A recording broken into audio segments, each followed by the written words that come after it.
I wanted to make it clear that I do not say good job to Konami because the cards are $100. So there's been a Twitter storm and a lot of drama recently because one of the tweets I made, because that's what happens every single week on Twitter. So if you haven't checked it out, this is the video that's going to explain to you everything that went on there and my thoughts about it. The fact that people are very upset with the card prices currently in Yu-Gi-Oh! And I can definitely understand it. And I think also a lot of people misunderstood what I was trying to say. So this was like a meme of a playset of Sinful Spoil Seeker of Wanteds for $400, which is basically not that far off the actual price of the card, which is a little bit funny. So posted this on Twitter, and I shared the top 16 Diabellstar Fire King list from YCS Bologna, which we watched here on the channel. YCS Bologna was the first weekend in which the Fire King structure deck was legal for play. The structure deck came out the day before YCS Bologna started, and it took up a lot of places in Top Cut, especially for a deck that was released as a $10 pack, mind you. You buy 3 of them for $30. $30 is a World Championship winning Pokemon deck, but we are playing Yu-Gi-Oh, so this is what it is, right? So looking at this list, I was like, yeah, I mean, it's very cool and noteworthy to point out that Konami releases a product. 2 days later, it takes up like 6% of the top cut in, or maybe even more in YCS Bologna. But there is a very important discussion to be had here on why this is happening. If we want to be competitive players, what can we do to be able to expect these things a little bit better? Okay. So first of all, why are cards like SPL Knight and Wanted Seeker of Sinful Spoils expensive? So back in the day, back in Dark Armed Dragon Return format, that was the best deck. It was a tier 0 deck, one of the first tier 0 decks actually, and Dark Armed Dragon was $300 a pop. A lot of the combo pieces within the deck were extremely high priced, and that sort of like carried on roughly until 2015 or 2016, where the booster pack structure kind of changed from 1 secret rare per box to 2. There were a lot of other changes as well. The addition of super rares in every pack, guaranteed.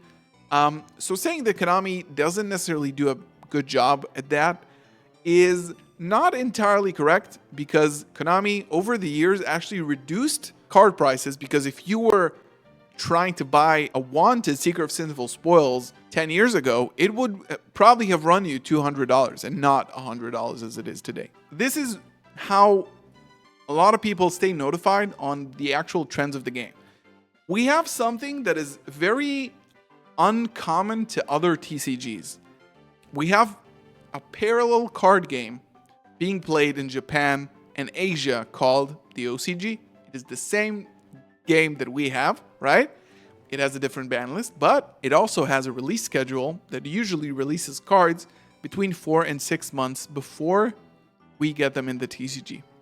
Why does that matter in terms of card prices, right? So this website, which is the best resource for this kind of stuff, okay, Road of the King, you have a window to the future allowing you to make good decisions, okay? And this is, we're all, hopefully, most of us are adults, right? Even if you're not an adult, you can make a good decision for your parents' wallet, for example. This website allows us to see what is actually meta 6 months from today or 4 months from today. So here you go. For example, we have some cards that are not released in the TCG.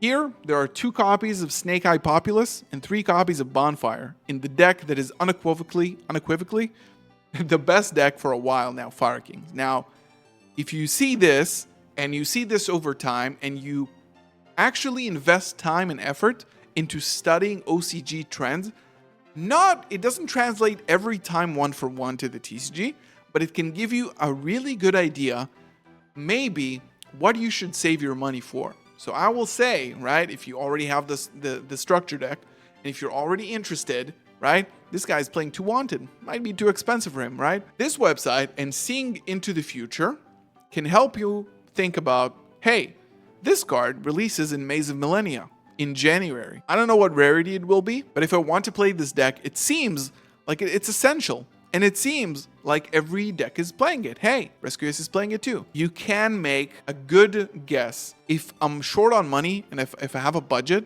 I can actually save up for Maze of Millennia, pick up the singles early because I'm seeing that two decks that are good in the TCG, which are Fire Kings and Rescue Ace, right? Rescue Ace, no doubt about it being very good. Hey, they're playing these cards. Maybe I should save money and pick these up early so I can actually afford them at a good price, because if I don't pick them up and they do as well as they do in the OCG, I might pay more for them in the future. Same thing with Populist. Good in two decks. Very good meta cards, right?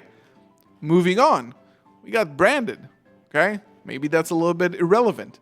Hey, we got a new deck. We got Silent Force. Am I interested in playing a deck that is centered around rituals? Maybe I am.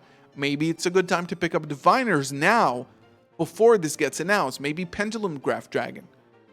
Maybe some other ritual cards. Maybe things in the extra deck that I need. I don't have Dynamondos. Maybe I should get them, right? You kind of try to understand what I'm saying, right?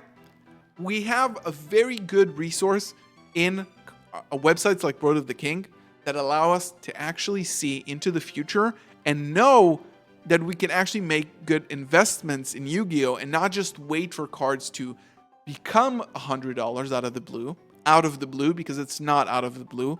It was extremely obvious from the get-go that these cards are going to be expensive. And it's your job, especially if you're under a budget, again, this is considering you want to do well in tournaments and you want to feel like you have a good deck. I'm going to tell you a little secret right now.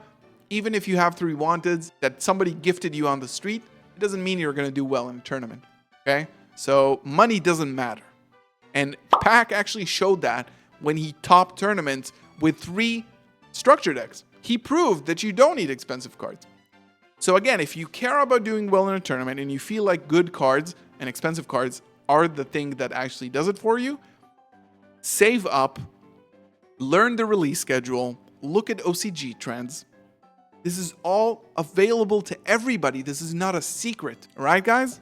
So this is going to be me wrapping up this topic. I wanted to make it clear that I do not say good job to Konami because the cards are $100. I also have a house and a family and things I want to invest money in, and I have to buy groceries, and I have pets I need to take care of, and a car. I don't shit money from my ass, excuse me for my French, but I also need to make good investments. And if I care about the game and I want to not pay $100 for Diabell Star and Wanted, this is what I invest my time in. I care about the game. I want to do well in tournaments. I look ahead into the future and I learn. I play these decks. I understand if they're viable. I understand if they're good. I try to understand how they're going to fit in the meta, in the TCG meta, because it doesn't always translate the same. And I try to make good investments. And having said all that, even if you do everything the way I do it, or a lot of people do it as well, it's not always going to be meta, and you might actually lose some money as well. So this is the risk that you take. You take a risk that a card like Wanted, when I picked it up for $40, could have failed miserably and went down to $20, and I would have quote-unquote lost money. But it didn't happen because it was very clear from the trends that, and it's very clear right here, that Bonfire is a card that you should consider picking up if you have a budget. Save up to Maze of Millennia and buy them as singles. If you do buy them, go to tierzerogames.com and use code GALSO5. I'm out of this topic. I'm done. We can now go play Master Duel. But again, let me know what you guys think. I always want respectful feedback on everything. Maybe your opinion is different than mine, so leave it down below when this video comes out. And I'll see you in the next one.